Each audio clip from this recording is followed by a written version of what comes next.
आइए जानते हैं आज के प्रमुख अंतर्राष्ट्रीय खबरों को। पहले एक नजर आज के हेडलाइंस पर। शुभेंदु अधिकारी के शपथ ग्रहण में जुटेगी भीड़, कोलकाता में निकलने से पहले पढ़ ले ट्रैफिक एडवाइजरी। तमिलनाडु में विजय सरकार पर सस्पेंस, टीवीके ने राज्यपाल को सौंपा एएएम के विधायक का समर्थन पत्र, तो थाने पहुंची पार्टी। दिल्ली समेत उत्तर पश्चिम भारत में फिर बदलेगी मौसम, आईएमडी ने जारी किया आंधी बारिश का अलर्ट। लेफ्टिनेंट जनरल एनएस राजा सुब्रमणी होंगे देश के नए सीडीएस। ट्रंप बोले 9 जंग रुकवा चुका, अब रूस यूक्रेन युद्ध खत्म करना चाहता हूं। हवा में मार गिराया, 3 घायल, अमेरिका ने फिर ईरान पर बमबारी की। यूपी में पेट्रोल डीजल के रेट जारी, टंकी फुल कराने से पहले जानें आपके शहर के क्या भाव मिल रहे हैं 1 लीटर तेल। बॉक्स ऑफिस पर छाई राधा कृष्ण की प्रेम कहानी, शुक्रवार को फिल्म पर हुई धन वर्षा। उम्र में 18 साल बड़े मुस्लिम शख्स से की शादी, तलाक के बाद हुआ मॉम गिल्ट। कोटला में चली फिन एलन की आंधी, जड़ा विस्फोटक शतक, कई रिकॉर्ड्स ध्वस्त। पश्चिम बंगाल को आज यानी 9 मई को नया मुख्यमंत्री मिलने जा रहा है। एक दिन पहले हुई भारतीय जनता पार्टी विधायक दल की बैठक में शुभेंदु अधिकारी को नेता चुना गया था। शुभेंदु अधिकारी कोलकाता के ऐतिहासिक ब्रिगेड परेड मैदान में शपथ लेंगे। नई सरकार के शपथ ग्रहण समारोह में प्रधानमंत्री नरेंद्र मोदी, गृह मंत्री अमित शाह के साथ ही बीजेपी की सरकार वाले सभी राज्यों के मुख्यमंत्रियों के शामिल होने की संभावना है। इसे देखते हुए कोलकाता पुलिस भी अलर्ट मोड में है। कोलकाता पुलिस ने ब्रिगेड परेड मैदान के आसपास और शहर में सुरक्षा कड़ी कर दी है। कोलकाता शहर में और आसपास मालवाहक वाहनों की आवाजाही पर रोक लगा दी गई है। कोलकाता पुलिस की ओर से शुक्रवार की देर शाम जारी ट्रैफिक एडवाइजरी के मुताबिक एस्प्लेंड रैंप, खिदिरपुर रोड, अस्पताल रोड, कैसू अरिनी एवेन्यू और क्वींस वे पर वाहनों की आवाजाही कम रहेगी।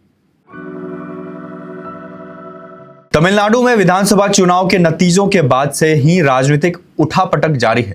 अभिनेता से राजनेता बने सी जोसेफ विजय आज शनिवार 9 मई को मुख्यमंत्री पद की शपथ लेने वाले हैं, लेकिन उससे पहले ही राज्य में सियासी बवाल शुरू हो गया है। एएमएमके के महासचिव टीटीवी दिनाकरन ने आरोप लगाया कि टीवीके ने उनके विधायक कामराज का फर्जी समर्थन पत्र राज्यपाल को भेजा। उन्होंने कहा कि हम इस मामले में आपराधिक शिकायत दर्ज करा रहे हैं। एएमएमके के महासचिव टीटीवी दिनाकरन ने शुक्रवार को राज्यपाल राजेंद्र आर्लेकर को एक पत्र सौंपा। दिनाकरन ने दावा किया कि टीवीके का समर्थन करने वाला पत्र सौदेबाजी और जालसाजी का मामला है। उन्होंने कहा कि एएमएमके के एकमात्र विधायक कामराज एस एनडीए और एआईएडीएमके को समर्थन करेंगे। दिनाकरन ने एआईएडीएमके के एडप्पाडी के पलानीस्वामी को सीएम पद के लिए समर्थन दिया और उन्हें गठबंधन का सही उम्मीदवार बताया। दिल्ली एनसीआर समेत उत्तर पश्चिम भारत में एक बार फिर मौसम करवट लेने वाला है। भारत मौसम विज्ञान विभाग ने 11 से 14 मई के बीच कई राज्यों में आंधी, बारिश और तेज हवाओं की संभावनाएं जताई है। मौसम विभाग के अनुसार इस दौरान 40 से 60 किलोमीटर प्रति घंटा की रफ्तार से तेज हवाएं चल सकती है और कई इलाकों में गरज चमक के साथ बारिश हो सकती है। दिल्ली में पिछले कुछ दिनों की बारिश के बाद तापमान में हल्की बढ़ोतरी दर्ज की गई है, लेकिन आने वाले दिनों में फिर से मौसम सुहावना हो सकता है। आईएमडी ने 11 और 12 मई के लिए राजधानी में येलो अलर्ट जारी किया है। विभाग का कहना है कि अगर तेज हवाएं और बादलों की आवाजाही के चलते गर्मी से राहत मिल सकती है। मौसम विभाग के मुताबिक पंजाब, हरियाणा, चंडीगढ़, दिल्ली, पश्चिम उत्तर प्रदेश और राजस्थान के कई हिस्सों में अलग अलग स्थानों पर गरज चमक के साथ बारिश होने के असर हैं। वहीं पहाड़ी राज्य जम्मू कश्मीर, हिमाचल प्रदेश और उत्तराखंड में भी मौसम खराब रह सकता है। केंद्र सरकार ने लेफ्टिनेंट जनरल एनएस राजा सुब्रमणी को देश का अगला चीफ ऑफ डिफेंस स्टाफ नियुक्त किया है। वह वर्तमान सीडीएस जनरल अनिल चौहान का स्थान लेंगे, जिनका कार्यकाल 30 मई 2026 को समाप्त हो रहा है। पदभार ग्रहण करने के साथ ही लेफ्टिनेंट जनरल सुब्रमणी सैन्य मामलों के विभाग डीएमए के सचिव के रूप में भी कार्य करेंगे। लेफ्टिनेंट जनरल राजा सुब्रमणी का सैन्य करियर बेहद शानदार रहा है। वो वर्तमान में राष्ट्रीय सुरक्षा परिषद सचिवालय में सैन्य सलाहकार के रूप में कार्यरत हैं। इससे पहले वह सेना के उप प्रमुख और मध्य कमान के जीओसी इन सी जैसे महत्वपूर्ण पदों पर अपनी सेवाएं दे चुके हैं। उनकी यह नियुक्ति थिएटर कमांड और सशस्त्र बलों के एकीकरण की प्रक्रिया को आगे बढ़ाने में महत्वपूर्ण मानी जा रही है।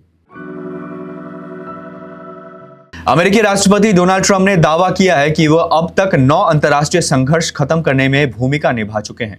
उन्होंने कहा कि अब उनकी कोशिश रूस यूक्रेन युद्ध को रोकने की है और वे इसे अपनी 10वीं शांति पहल बनाना चाहते हैं।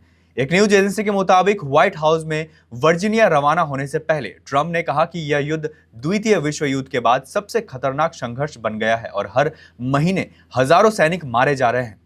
इस बीच ट्रंप ने सोशल मीडिया पर 9 से 11 मई तक रूस और यूक्रेन के बीच 3 दिन के सीज फायर का ऐलान किया है। उन्होंने बताया कि इस दौरान दोनों देश किसी तरह की सैन्य कार्रवाई नहीं करेंगे। साथ ही दोनों पक्ष हजार कैदियों की अदला बदली भी करेंगे। उन्होंने दावा किया कि रूस के राष्ट्रपति व्लादिमीर पुतिन और यूक्रेन के राष्ट्रपति वोलोदिमीर जेलेंस्की ने उनकी अपील पर सीज फायर के लिए सहमति दी है। उन्होंने संकेत दिया कि अगर हालात ठीक रहें तो इस अस्थायी युद्ध विराम को आगे भी बढ़ाया जा सकता है। यूएई ने दावा किया है कि ईरान ने उसके खिलाफ 2 बैलिस्टिक मिसाइल और 3 ड्रोन दागे हैं। यूएई रक्षा मंत्रालय ने एक्स पर पोस्ट कर कहा कि सभी टारगेट्स को हवा में ही मार गिराया गया। हमले में 3 लोग घायल हुए हैं। हालांकि इस दावे पर ईरान की तरफ से कोई आधिकारिक प्रतिक्रिया नहीं आई है। इस बीच अमेरिका ने सीज फायर के बावजूद ईरान पर फिर बमबारी की। अमेरिका ने कहा कि ईरानी सेना ने उसके जंगी जहाजों पर मिसाइल, ड्रोन और छोटी नावों से हमला किया था। इसके जवाब में अमेरिकी सेना ने ईरान के सैन्य ठिकानों पर एयर स्ट्राइक की। अमेरिकी राष्ट्रपति डोनाल्ड ट्रंप ने कहा कि अगर ईरान ने डील नहीं की तो अमेरिका आगे भी हमले करेंगे। वहीं ईरान का दावा है कि अमेरिकी हमले में सैन्य ठिकाने नहीं, नागरिक इलाकों को निशाना बनाया गया। ईरानी सेना ने कहा कि उसने जवाबी कार्रवाई में हॉर्मुज स्ट्रेट और चबहार पोर्ट के पास मौजूद अमेरिकी सैन्य जहाजों को निशाना बनाया। ईरान ने आरोप लगाया है कि अमेरिकी सेना ने ओमान की खाड़ी में उसके तेल टैंकरों को निशाना बनाया था। रोज सुबह की शुरुआत न सिर्फ सूरज की किरणों के साथ होती है बल्कि पेट्रोल और डीजल की नई कीमतें भी आपका इंतजार कर रही होती है। यह आम आदमी की जेब पर सीधा असर डालती है। हर दिन सुबह 6 बजे देश की तेल विपणन कंपनियां ताजा कीमतें जारी कर देती है जो ग्लोबल मार्केट में कच्चे तेल की कीमतों और डॉलर रुपए की विनिमय दर में आए बदलावों पर आधारित होती है।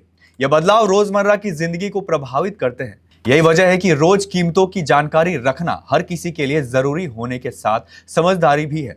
सरकार की यह प्रणाली पारदर्शिता तय करती है ताकि उपभोक्ताओं को किसी तरह से कोई गलत जानकारी न मिले। लखनऊ में पेट्रोल 94.73 और डीजल 87.86 में प्रति लीटर मिल रहा है। कानपुर शहर में 94.44 और डीजल 87.51, प्रयागराज में 95.24 और डीजल 88.44, नोएडा में 94.88 और डीजल 87.98, वाराणसी में 94.23 और डीजल 87.99, गोरखपुर में 94.91 और डीजल 88.07, मेरठ में 94.43 और डीजल 87.49, अलीगढ़ में 94.82 और डीजल 87.93, आगरा में 94.52 और डीजल 87.59 है। मई 2022 के बाद से केंद्र और कई राज्यों ने टैक्स में कटौती की, जिसके बाद पेट्रोल डीजल की कीमतें में स्थिरता देखी जा रही है। हालांकि ग्लोबल मार्केट में उतार चढ़ाव होता रहता है, फिर भी भारतीय उपभोक्ताओं के लिए कीमतें तुलनात्मक रूप से स्थिर बनी हुई है। कृष्णावतारम पार्ट 1 द हर्ट में सिद्धार्थ गुप्ता, संस्कृति जैना और सुष्मिता भट्ट मुख्य भूमिकाओं में है। फिल्म में 7 मई को सिनेमाघरों में दस्तक दी है और बॉक्स ऑफिस पर एक ठीक ठाक शुरुआत की। सैकनिल के मुताबिक पिछले दिन फिल्म ने बॉक्स ऑफिस पर 40 लाख रुपए कमाए। वहीं दूसरे दिन यानी शुक्रवार को फिल्म का कलेक्शन 1.15 करोड़ रुपए हुआ। 1549 शोज के साथ फिल्म ने 1.88 करोड़ रुपए का ग्रॉस कलेक्शन किया और इंडिया नेट कलेक्शन 1.57 करोड़ रुपए रहा। टीवी और फिल्म इंडस्ट्री की जानी मानी एक्ट्रेस तनाज ईरानी इन दिनों अपनी पर्सनल लाइफ को लेकर चर्चे में है। हाल ही में उन्होंने अपने पहले शादीशुदा रिश्ते, तलाक और बेटी पर उसके असर को लेकर खुलकर बात कही है। हॉटरफ्लाई को दिए इंटरव्यू में तनाज ने बताया कि उन्होंने 20 साल की उम्र में अपने से 18 साल बड़े मुस्लिम शख्स से शादी की थी। उन्होंने यह भी कहा कि उस वक्त उनका परिवार जानता था कि वे हमेशा अपने दिल की सुनती है। एक्ट्रेस ने अपनी बेटी के दर्द और खुद के गिल्ट पर भी खुलकर बात की, जिसने लोगों को काफी इमोशनल कर दिया है। तनाज ईरानी ने बताया कि वो बचपन से काफी कॉन्फिडेंट रही है और उन्हें कभी खुद को बदलने या किसी के हिसाब से जीने का दबाव महसूस नहीं हुआ। उन्होंने इंटरव्यू में कहा, मैं जैसी हूं वैसे ही रहूंगी, मुझे कभी किसी ने खुद को लेकर असहज महसूस नहीं कराया। तनाज ने यह भी बताया कि उनके घर की महिलाएं हमेशा अपने तरीके से जिंदगी जीती है।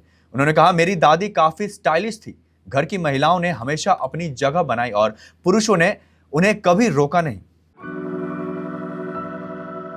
कोलकाता नाइट राइडर्स ने दिल्ली कैपिटल्स के खिलाफ इंडियन प्रीमियर लीग 2026 के एक अहम मुकाबले में 8 विकेट से जीत हासिल की।